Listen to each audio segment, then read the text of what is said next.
नित्यानंदं परमसुखदं केवलं ज्ञानमूर्तिं द्वन्द्वातीतं गगनसदृशं तत्त्वमस्यादिलक्ष्यम् एकं नित्यं विमलमचलं सर्वधीशाक्षितं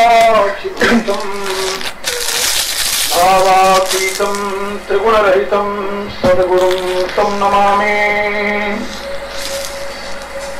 ओम यो मानं विदधाति पूर्वं यो वै वेदांश्च प्रहिरोति तस्मै तं देवम् आत्मबुद्धिप्रकाशं मुमुक्षुर्वै शरणमहं प्रपद्ये।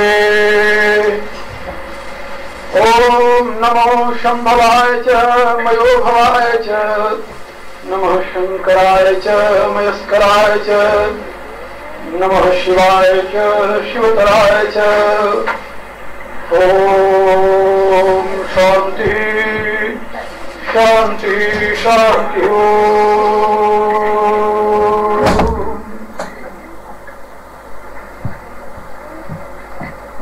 मेरी प्रिय आत्माओं, पहले 2-4 बार हम सभी भगवान भूतेश्वर का स्मरण करेंगे। उसके बाद में धर्म चर्चा प्रारंभ होगी। ओम नमः शिवाय, ओम नमः शिवाय, ओम नमः शिवाय, ओम नमः शिवाय, ओम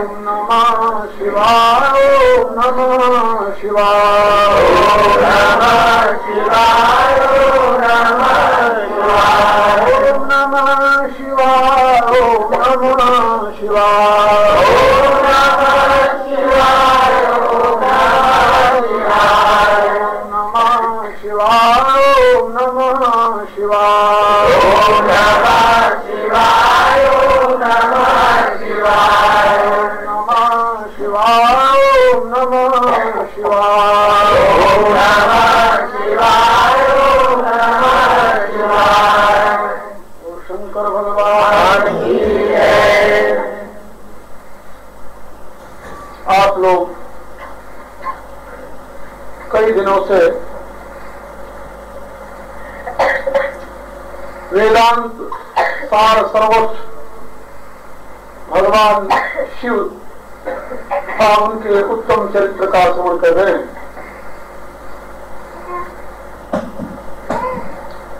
पिछले 7 दिनों में धर्म तत्व से संबंधित बहुत सी बातें आप लोगों को बताई गई। बहुत कम ऐसा अवसर मिलता है जबकि तत्व दृष्टि से धर्म के सार को समझने का सौभाग्य प्राप्त हो। मैं समझता हूं जैसे एक धर्मात्मा व्यक्ति अपने सहित अनेकों कल्याण का अनुष्ठान करता है और अपने ही साथ अनेकों लोगों को सद्धर्म का मार्ग प्राप्त करने के लिए अवसर प्रदान करने का प्रयत्न करता है। वही काम आपके शहर में हरिनारायण जी ने किया। उनकी श्रद्धा, उनका प्रेम, उनकी निष्ठा को देखकर यहाँ पर 12 दिनों तक वेदांत के तत्व को समझाने के लिए शिव पुराण महायज्ञ का अनुष्ठान करना मैंने स्वीकार किया और उसी क्रम में आप लोग यह तत्व विज्ञान सुन रहे हैं। कल मैंने आप लोगों को भगवान के दिव्य अवतारों की कथा सुनाई थी। उसमें एक बात मैंने बताया था, उसको फिर मैं आज साफ रूप से समझा दूं। दुनिया में केवल एक हिंदू धर्म ऐसा है जो परमात्मा के अवतार की उद्भावना करता है, जो ये स्वीकार करता है कि वह परब्रह्म परमात्मा निर्गुण निराकार निरीह निरंजन चिन्मय ब्रह्म सर्व साकार विग्रह धारण करके हमारे स्तर पर अवतरित होता है। दुनिया में और कोई दूसरा ऐसा धर्म नहीं है जिसमें इस प्रकार से परमात्मा के अवतरण की बात स्वीकार की गई हो। मेरी दृष्टि से अवतारवाद भारतीय दर्शन का श्रेष्ठतम सिद्धांत और उसकी उत्तमतम उपलब्धि है। दुनिया में जहां तक ईश्वरवाद का प्रश्न है, सभी धर्मों में वह स्वीकार्य है। सभी धर्मावलंबी निर्गुण निराकार ईश्वर को स्वीकार करते हैं, उसकी उपासना उसकी पूजा का मार्ग समझाते हैं।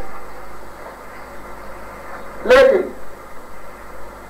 हिंदू धर्मशास्त्र आपको केवल ईश्वर को स्वीकार करने की बात नहीं करता, वह समझाता है कि वह परब्रह्म परमात्मा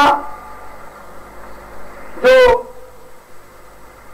निष्कलम निष्क्रियम शांतम निर्वध्यम निरंजनम अमृतस्य अपरम सेतुम दग्धेन धर्म निवारणम, ऐसा जो परब्रह्म परमात्मा है जिसे वेद कहता है, वह स्वयं आपकी पुकार सुनकर आपके हृदय की भावनाओं का स्वागत करते हुए आपके समक्ष आप जैसी ही आकृति प्रकृति में प्रकट होकर आपको तृप्त करता है। इसमें जरा भी संदेह नहीं। जैसा कि आप लोग जानते हैं, मैं दार्शनिक होने के नाते, फिलॉसफर होने के नाते अंधविश्वास का मार्ग किसी को नहीं समझाता न बताता। हर एक बात तर्क द्वारा युक्ति द्वारा और बुद्धि संगत, जिसको आज की भाषा में वैज्ञानिक कहते हैं, उस प्रक्रिया से समझाना मेरा काम है। अवतारवाद के विषय में भी मेरी यही राय है। व्यास भगवान ने महाभारत में जगह लिखा है, नहीं मानुषात् श्रेष्ठतरम ही किंचित। इस दुनिया की सृष्टि में मनुष्य से श्रेष्ठ और कोई तत्व नहीं है। सृष्टि तत्व में, विकास तत्व में मनुष्य से श्रेष्ठ, मनुष्य से उत्तम, मनुष्य से बढ़कर और कोई नहीं है।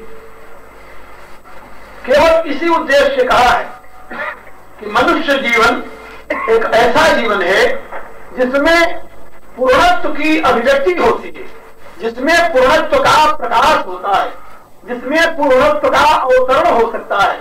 दुनिया में और कोई ऐसा दूसरा स्वरूप नहीं। यदि आप अन्य धर्मों में पढ़ेंगे, वहां भी आपको इतनी बात तो जरूर मिलेगी। जैसे ओल्ड टेस्टामेंट में, पुरानी बाइबल जिसे कहते हैं, उसमें यदि आप पढ़ेंगे तो आपको एक याद होगा। उसका एक कथन है कि परमात्मा ने सृष्टि रचना शुरू की और क्रमशः उसने 5 दिन में सृष्टि के 5 अन्य अवयव बनाए। पृथ्वी, सूर्य, जल आदि, वनस्पतियां, पशु पक्षी आदि। उसे तृप्ति नहीं हुई। 6वें दिन उसने मनुष्य का निर्माण किया। जब मनुष्य का निर्माण किया तो मनुष्य को देख करके वह तृप्त हो गया और उसने ये अनुभव किया कि ये उसी की ही प्रतिमूर्ति है। उसी की प्रतिमूर्ति, जिसको हम प्रतिमूर्ति कहते हैं, उसको अंग्रेजी में इमेज कहा जाता है। तो man is the image of God. परमात्मा की प्रतिमूर्ति है, ऐसा अनुभव करके परमात्मा संतुष्ट हो गया और उसने 7वें दिन विश्राम किया, क्योंकि अब उसने अपना काम पूर्ण कर लिया था। आगे का काम अब उस मनुष्य का था कि अपने को मनुष्यता से उठाकर पूर्णत्व तक कैसे ले जाए। बातें जो पुरानी बाइबल में लिखी हैं उसके अनुयायियों ने समझा व नहीं समझा, इस विषय में विवेचना करना आज मेरा विषय नहीं है। लेकिन मैं आप लोगों को यह बताना चाहता हूं कि ये जो सिद्धांत बाइबल में बताया गया है उसका भी मूल स्रोत वैदिक सिद्धांत है, उसका भी मूल आधार वैदिक विचारधारा है। क्योंकि दुनिया में एक थोड़ी सी बात और आप लोगों को समझा दूं, दुनिया के विश्वविद्यालयों में या इस दुनिया के अंदर संस्कृत से अधिक प्राचीन कोई भाषा नहीं है। लैटिन, ग्रीक, हिब्रू आदि भाषाओं की भी जननी पुरानी संस्कृत जिसे वैदिक संस्कृत कहते हैं मानी जाती है। और वो संस्कृत का जो प्राचीनतम ग्रंथ है वो वेद है। वेद से पुराना ग्रंथ दुनिया की किसी भी लाइब्रेरी में आपको नहीं मिलेगी। ये दुनिया के प्रत्येक विद्वान स्वीकार करते हैं। केवल मैं अपनी बात इसलिए नहीं कहता कि मैं वेद का अनुयायी हूं इसलिए उसकी महिमा गा रहा हूं। दुनिया के प्रत्येक विद्वान इसे स्वीकार करते हैं कि Sanskrit is the mother of all languages and Vedas are oldest word in the Sanskrit. Sanskrit समस्त भाषाओं की जननी है, माता है, और वेद संस्कृत के पुरानेतम ग्रंथ हैं। और उन वेदों में जिस सिद्धांत का प्रतिपादन है उन्हीं सिद्धांतों को क्रमशः अन्य देशों में, अन्य धर्मों में, अन्य संप्रदायों में भी आप पाएंगे। भूल कहां हो जाती है कि जब उसका बुद्धि संगत विचार न किया जाए तो हम ऋषियों की भाषा को समझ नहीं पाते। मैं आपको एक बात बता दूं, जो परमात्मा के 6 दिन की सृष्टि का क्रम है बाइबल में, वो केवल एक विकास की व्यवस्था का परिचायक है। हम भी ऐसे ही मानते हैं कि मनुष्य जो है वो 6ठी अवस्था की अभिव्यक्ति है। मनुष्य से पहले 5 योनियां और हैं। उन 5 योनियों में आप क्रमशः समझ ले, एक जल योनि है। जल योनि का अभिप्राय होता है जो चलते नहीं, फिरते नहीं, बोलते नहीं, वृक्ष वनस्पति आदि, इनको जल योनि कहा जाता है। और इसी जल योनि के पश्चात दूसरा कृमि योनि है।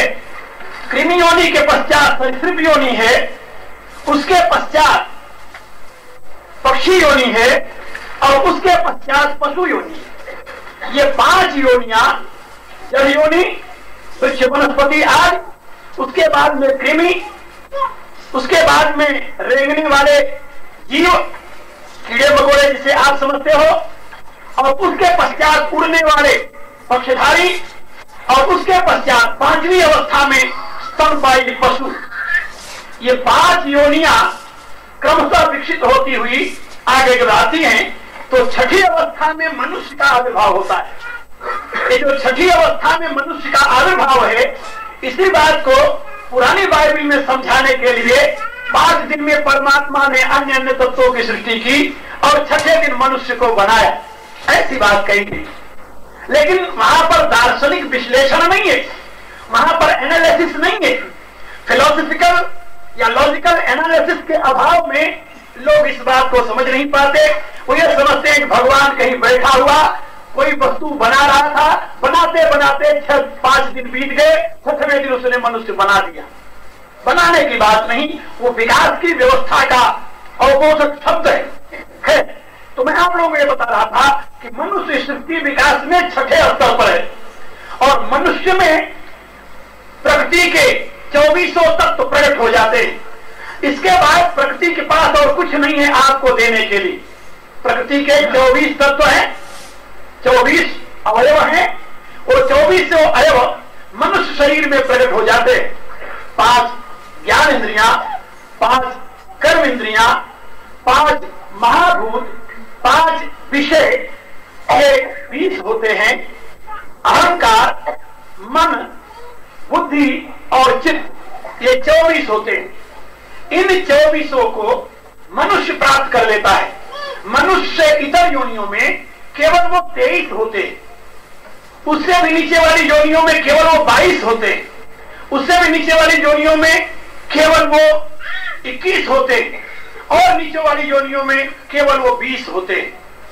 जैसे जैसे बढ़ते जाते हैं वैसे उनका विकास होता जाता है और उनमें एक गुण की अभिवृद्धि होती रहती है।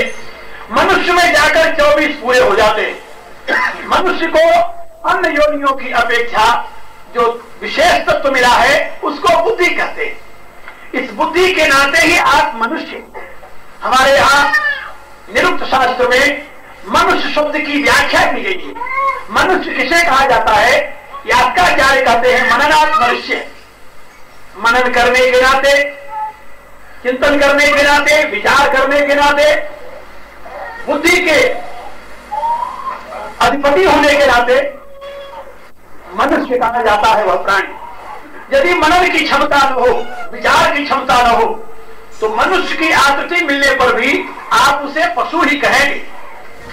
जो व्यक्ति विचारहीन होता है उसको आप क्या कहते हैं? अरे ये तो निरा पशु है। निरा पशु क्यों कहते हैं? इसलिए कि वो सोच नहीं पाता, समझ नहीं पाता, बुद्धि का प्रयोग नहीं कर पाता।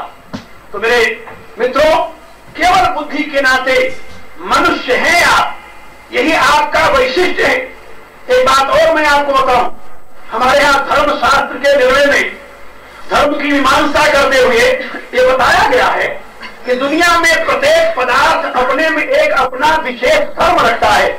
धर्म को आप प्रॉपर्टी का लीजिए, यहाँ पर गुण का लीजिए, आप यहाँ पर जो दुनिया के प्रत्येक पदार्थ के अस्तित्व का आधार है, जिसे पदार्थ है ऐसा आप समझते हैं, उसका एक विशेष गुण है। जैसे अनेकों फूल है, अब उस फूल में ये कमल का फूल है, ये गुलाब का फूल है, ये गेंदे का फूल है, ये जो भेद है ये किसके नाते आप समझते हैं? उसमें एक विशेष गुण है। कमल में, गुलाब में, गेंदे में, अनेक प्रकार के फूलों में, वृक्षों में एक विशेष गुण है। उस विशेष गुण के नाते ही आप उस फूल को अलग समझते हैं अन्य फूलों से। इसी प्रकार से अन्य प्राणियों में भी भेद है, फलों में भी भेद है, जीव जंतुओं में भी भेद है। तो एक जो वैशिष्ट्य होता है जिसको प्रॉपर्टी व विशेष गुण कहते हैं, अंग्रेजी में उसे कैरेक्टरिस्टिक क्वालिटी कहते हैं। वो जो कैरेक्टरिस्टिक क्वालिटी है, उस कैरेक्टरिस्टिक क्वालिटी के नाते उसका अलग व्यक्तित्व है और अलग उसका अस्तित्व है।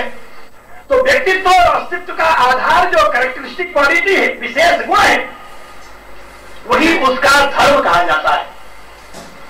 याद रखना, हमारे यहां मनुष्य जो प्राणी है इसका जो अलग व्यक्तित्व और अस्तित्व दिख रहा है आपको, ये केवल इसलिए नहीं कि 2 पांव से चलता है, इसलिए नहीं कि उसकी क्रियाएं कुछ इस ढंग की है जो देखने को आपको मोहित करती है, नहीं, इसलिए नहीं।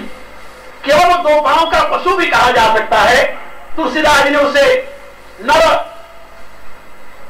बिनु पशु पूछ विषाण नर पशु कहते हुए समझाया कि बिना सींग और पूंछ का मनुष्य जो है पशु है। क्यों पशु है वो? इसलिए कि उसके पास मनुष्यता का जो धर्म होना चाहिए वो नहीं है। इसलिए मनुष्य की महत्ता बुद्धि में है, बुद्धि ही मनुष्य का धर्म है। दूसरे शब्दों में यदि मैं कहूं तो अत्युक्ति न होगी। बुद्धि के नाते ही मनुष्य का व्यक्तित्व है, बुद्धि के नाते ही मनुष्य का वैशिष्ट्य है, उसी के नाते मनुष्य का अलग अस्तित्व है। यदि आप बुद्धि को खो देंगे तो आप अपने धर्म को खो देंगे। जो लोग बुद्धिहीन धर्म का प्रचार करते हैं, बुद्धिहीन धर्म की प्रतिष्ठा करना चाहते हैं, बुद्धि के अभाव में भी धर्म की घोषणा करते हैं, मैं समझता हूं वो मनुष्य धर्म से बिल्कुल विपरीत है। हमारे यहाँ महात्मा मनु ने ये घोषणा की है, हे तर्के नाम संधमते धर्म वेद नेत्र। जो तर्क के द्वारा, बुद्धि के द्वारा अनुसंधान करेगा वही धर्म को जान पाएगा। गीता में अर्जुन भगवान के चरणों में स्वयं को समर्पित करता है और कहता है नाथ, शिष्यस्ते हम साधिमाम त्वाम प्रपन्नम, मैं आपका शिष्य हूं, आपकी शरण में हूं, आप मुझे उपदेश दीजिए। भगवान कहते हैं प्यारे अर्जुन, बुद्धो शरण मनुष्य, तुम बुद्धि की शरण में चलो। क्या कहा प्रभु ने? तुम बुद्धि की शरण में चलो। बुद्धो शरण मनुष्य, बुद्धि की शरण में जाने के लिए क्यों कहा? इसलिए भगवान ने उसको स्पष्ट किया, बुद्धि युक्त जहाती है वे सुकृत दुष्कृत, बुद्धि से युक्त होकर के ही तू पाप और पुण्य का त्याग कर पाएगा। पाप और पुण्य से मुक्त होकर के ही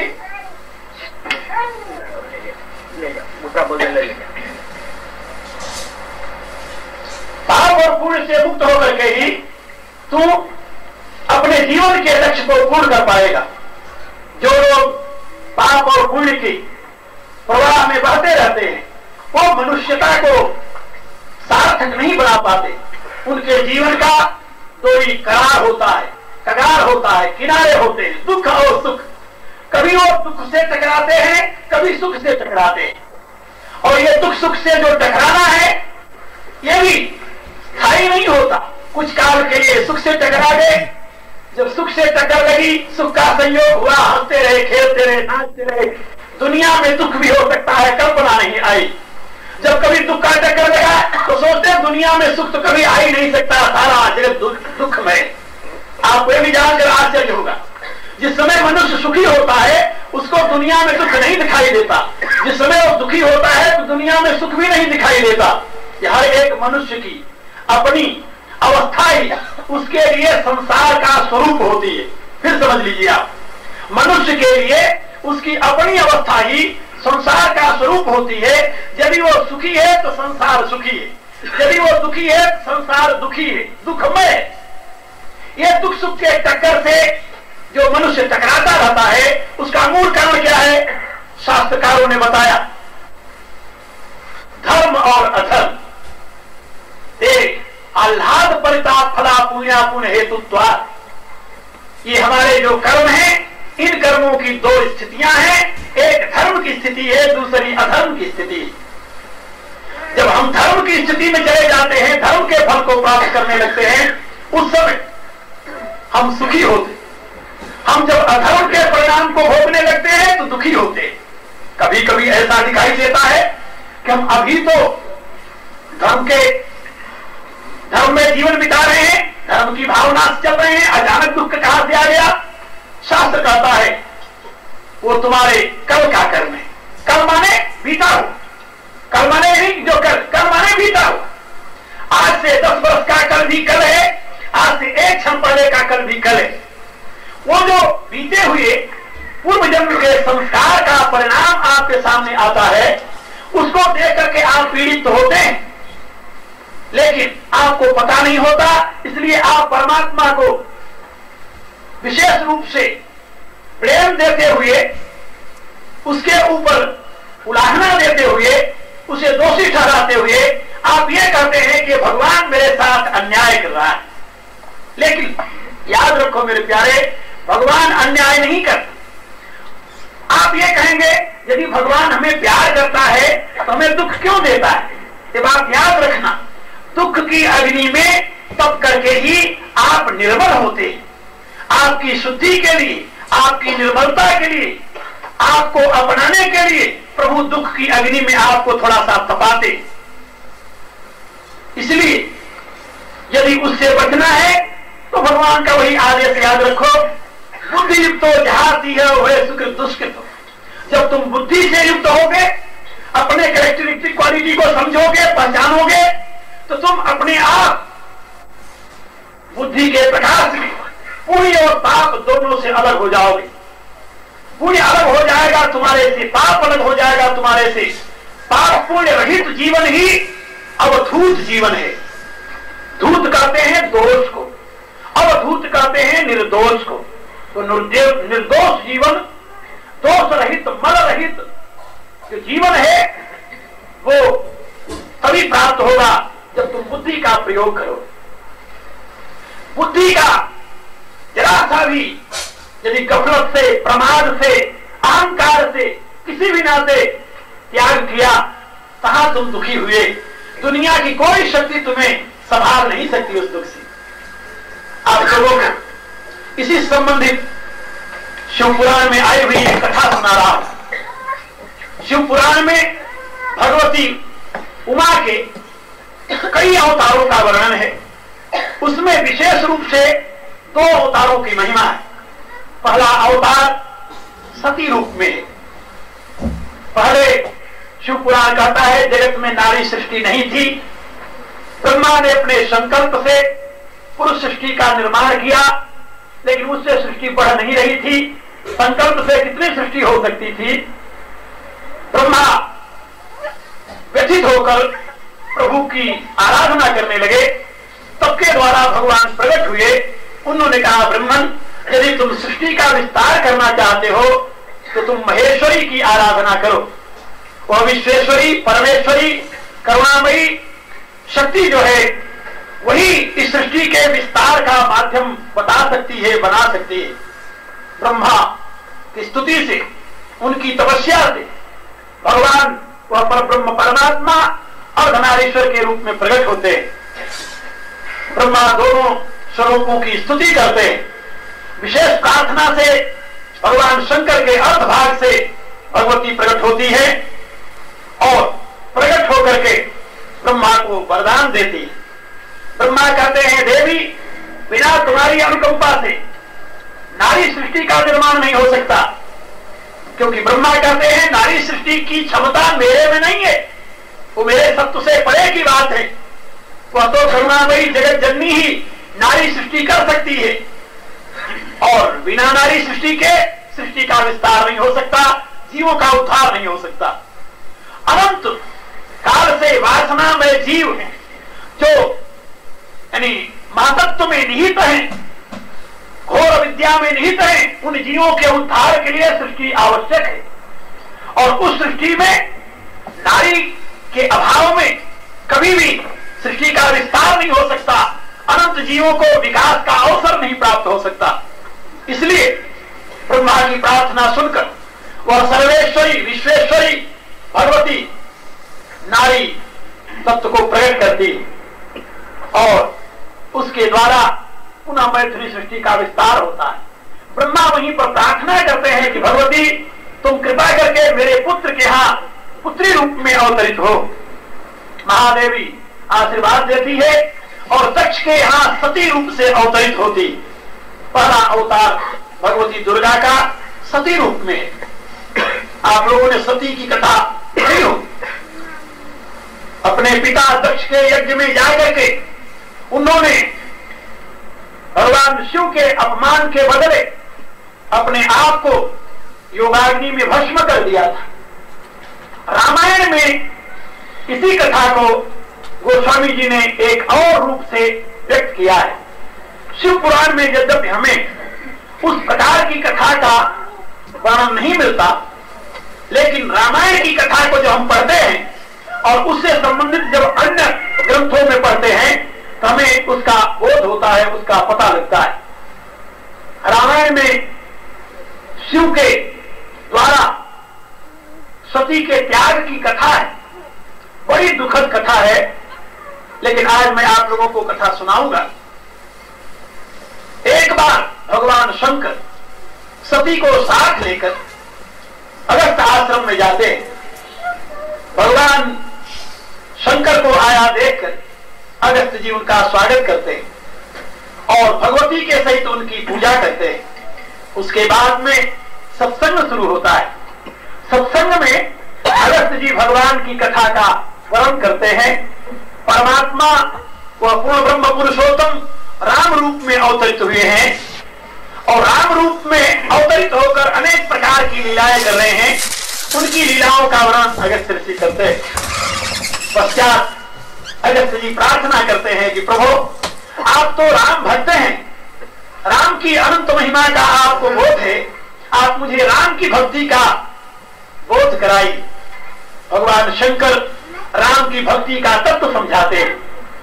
कहते सुनते जब थोड़ा समय बीतता है तो उसी प्रसंग में अगस्त जी से विदा मांगकर भगवान शंकर चल देते हैं कैलाश के लिए। एक बात यहां पर मैं आप लोगों को बताऊं, खास जो जब मैं समझा रहा था,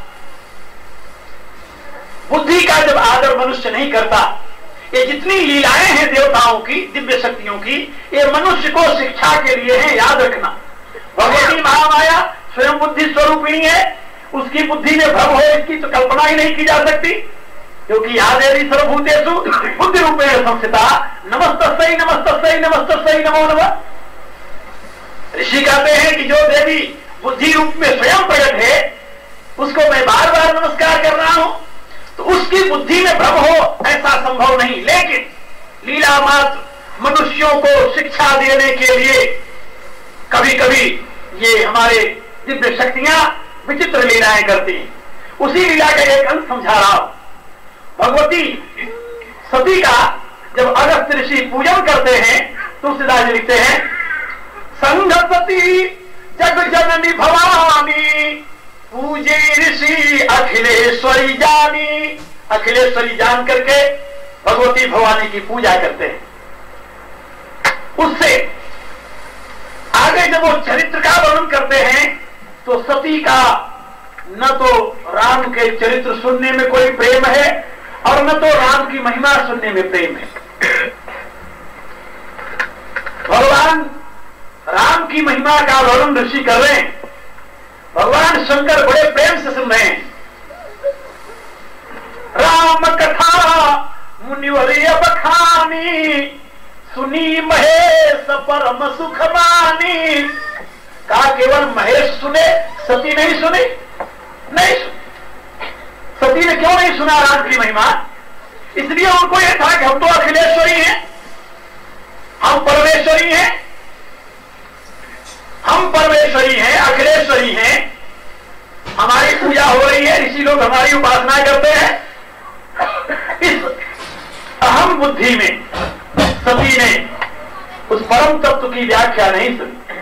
तुलसीदास जी लिखते हैं, केवल सुनी महेश परम सुख मानी, और बाद में मुनि पूछी हरि भगति सुहाई कही शंभु अधिकारी पाई। ऋषि ने प्रार्थना किया, भगवान आप मुझे भगवान की भक्ति का उपदेश दीजिए। भगवान शिव ने भक्ति का उपदेश दिया। कहत सुनत रघुपति गुण गाथा कछु दिन तहा रहे गिरिनाथा। थोड़े दिन तक वहां रहे, बाद में मुनि सन विदा मांगी त्रिपुरारी चले भवना संग दक्ष कुमारी। वहां से मुनि से विदा मांगकर त्रिपुरारी चले।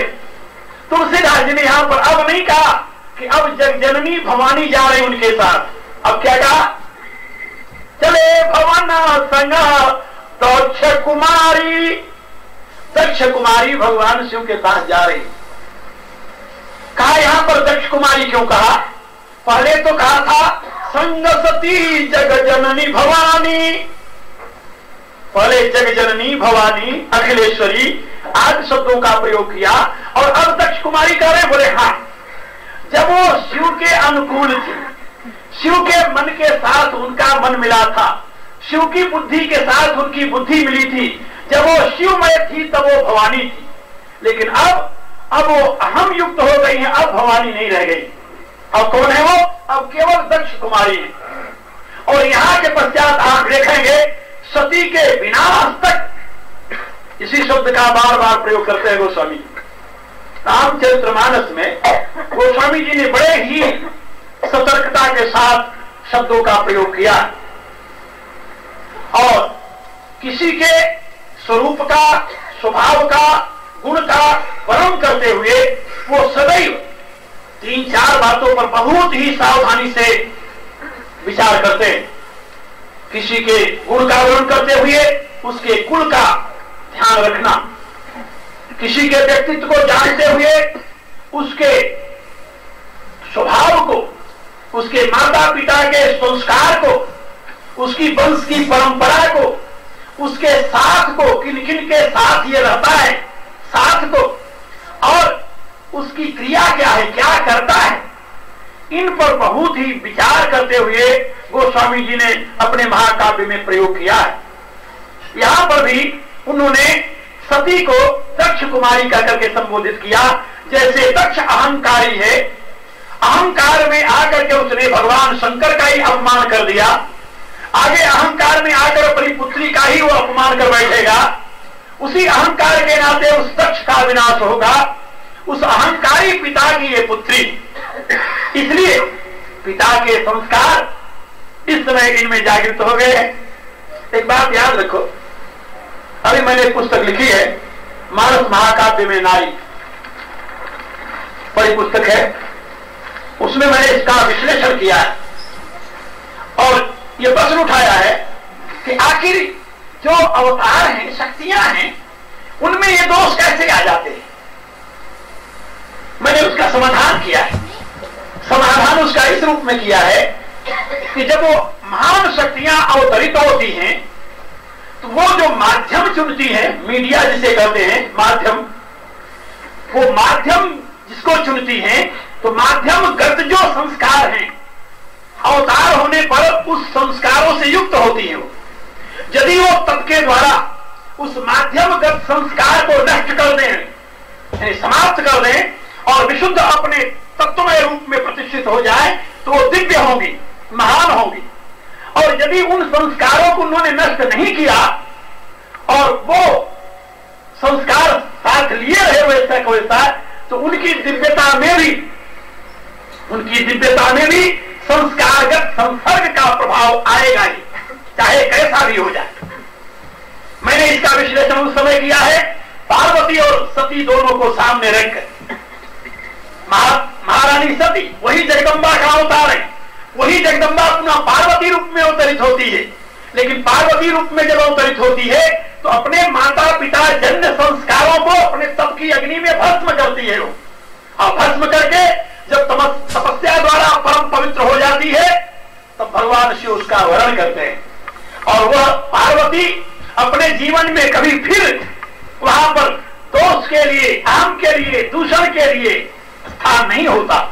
वह जगदम्बिका, जगत जननी,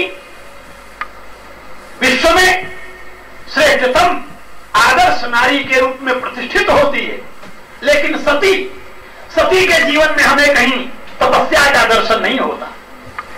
इसलिए उनके माता पिता जन्य संस्कार जो हैं वो उनके साथ है। एक बात याद रखना, अवतार के लिए जिस माता पिता का संबंध स्वीकार करना होता है, माध्यम चुनना होता है, तो उसके शुक्र के द्वारा ही होता है। तो जिस शुक्र से शरीर का निर्माण होता है, शुक्र जन्य अपवित्रता तो शरीर में रहती ही है।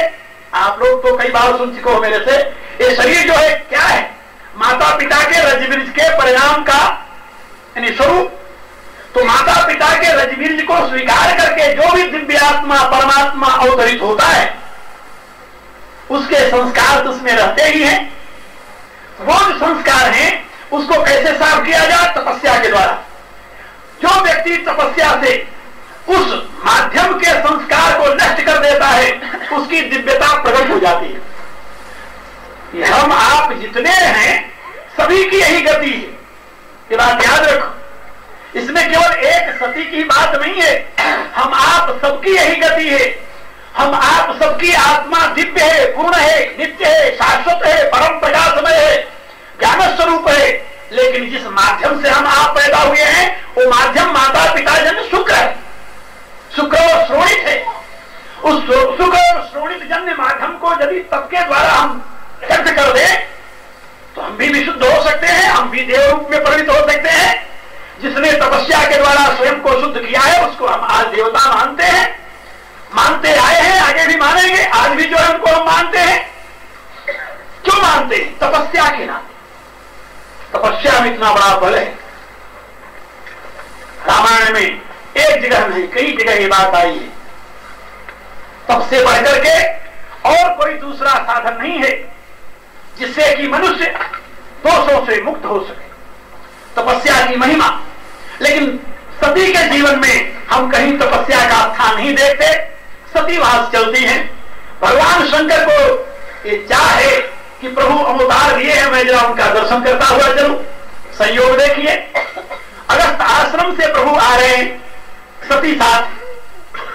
अगस्त आश्रम मद्रास के पास है, मद्रास से थोड़ी दूर दूर पर है, वहां पर पहाड़ के मध्य में, वहां से भगवान शंकर चलते हैं कैलाश के अगस्त आश्रम। वहां रास्ते में नासिक आता है पंचवटी, जहां पर भगवान सीता के विरह में विलाप कर रहे हैं, जहां से रावण ने सीता का हरण किया, वो रास्ते में आता था। भगवान शंकर जब वहां पहुंचे तो वहां कुछ और लीला हो रही थी। लीला क्या हो रही थी? सीता का हरण हो चुका है। भगवान राम अब पेड़ से, पत्तों से, पक्षियों से, वृक्षों से, लता गुल्मों को पकड़ पकड़ करके पूछ रहे हैं। क्या पूछ रहे हैं? हे खगमृग, हे मधुकर श्रेणी, अरे तू देखी सीता मृगनैनी। हाँ मेरी मृगनैनी सीता, तू कहां चली गई? हे पशुओं, हे पक्षियों, हे लता गुल्मों, तुम मेरी प्राण प्रिया सीता को देखा है?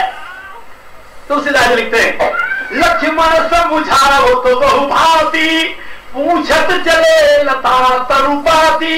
लताओं से, वृक्षों से, पत्तियों से पूछ रहे हैं। भगवान की ये लीला देखी। तुलसीदास जी कहते हैं, सपने योग वियोग न जाके, देखा प्रगट विरह दुखता के। जिस सीताराम का न तो स्वप्न में योग होता है न वियोग होता है, वो तो एक ही सत्ता के दो नाम है। आप लोगों ने सुना होगा, ब्रह्म का नाम सच्चिदानंद है। शिव पुराण में बताया गया है कि सत्य जो है वह शिव है, चित्त जो है वह शक्ति है। सत्य जो है वह शिव है, चित्त जो है वह शक्ति है। दोनों का संयोग जो है उससे रस जो पैदा होता है उसको आनंद कहते हैं। यह सत्य चित्त आनंद। तो सत्य वही ब्रह्म राम है, चित्त वही सीता तत्व है। दोनों का जो युक्त स्वरूप है उसी से रस की वर्षा होती, जिसे आनंद कहते हैं। तो जो आनंद सिंधु सुखरासी, सी करते त्रैलोक्य सुपासी, सब सुख धाम राम यस नामा, अखिल लोकदायक विश्रामा। जो सारे विश्व को विश्राम देने वाला आनंद का समुद्र, सुख की राशि श्री राम है, उसमें संयोग और वियोग की कल्पना का, ये तो प्रभु की लीला है। उस लीला को देखकर भगवान शंकर मग्न हो गए। मग्न हो गए, उनके नेत्रों में अश्रु आ गए, शरीर पुलकित हो गया और प्रभु को प्रणाम किया उन्होंने। जय सच्चिदानंद जग पावन, उसी सच्चिदानंद नाम का प्रयोग किया। वो जगत को पवित्र करने वाले प्रभु सच्चिदानंद आपकी जय। अस कहीं चले मनोजन रावण, काम को नष्ट करने वाले भगवान शिव श्री राम को जय सच्चिदानंद प्रभु का करके जब चलते हैं, चले जात शिव सती समेता, पुनि पुनि पुलकित कृपा निकेता। भगवान शंकर ने प्रणाम किया, सती ने नहीं किया। आप सुन, सती ने प्रणाम नहीं किया। क्यों नहीं किया? सती जानती है कि इस कामुक स्त्री के लिए जो इतना होश भूल गया है, जिसका ये नहीं पहचान रहा कि पत्तियां क्या बताएंगी सीता कहां गई, वृक्ष क्या समझाएंगे सीता कहां गई, लताएं क्या बताएंगी सीता कहां गई। जिसको इतना होश नहीं है कि जड़ क्या है, चेतन क्या है, इस कामुक को हमारे प्रभु सच्चिदानंद कर रहे हैं, ये इसको प्रणाम कर रहे हैं। ये राजकुमार प्रणाम का पात्र है या उपहास का? ये तो अपनी मनुष्यता भी गवा बैठा है, क्योंकि मनुष्य भला कोई ऐसा हो सकता है, इतना पागल हो सकता है? नहीं, लीलाधारी की लीला बड़ी विचित्र है। परिणाम क्या होता है? सती चलती हैं, लेकिन उनके दिमाग में एक और प्रश्न उठी।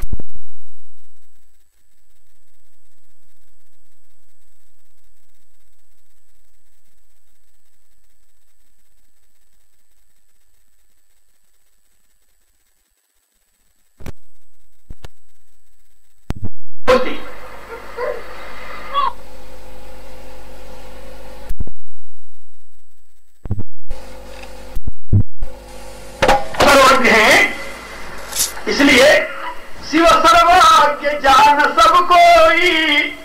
शिव तो सर्वज्ञ है, वो सब कुछ जानते हैं।